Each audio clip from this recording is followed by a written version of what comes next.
کرے. اور فرمایا ولا تقربوا مال الیتیم، اگلا حکم ولا تقربوا مال الیتیم الا باللتی ہی احسن حتی یبلغ اشدہ، کہ یتیم کے مال کے قریب بھی مت جاؤ. عہد جاہلیت میں لوگ دوسروں کا مال بڑی آسانی سے ہڑپ کر لیتے تھے، تو یتیم کے مال کے قریب بھی مت جاؤ. یہ مطلب محاورہ تھا نا، جس طرح پیچھے آپ نے کہ بدکاری کے قریب بھی نہ جاؤ. یہ نہیں ہے کہ دور دور سے آپ کام چلا لیں جتنا چلا سکتے ہیں لیکن قریب نہ جائیں.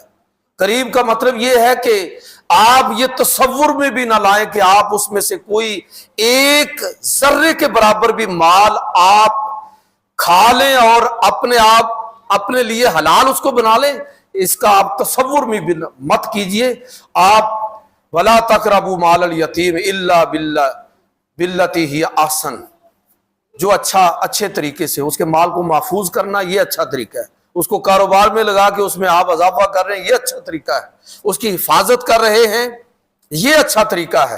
حتی یبلغ اشدہ، یہاں تک کہ وہ بلوغت کی عمر کو پہنچ جائے. اور فرمایا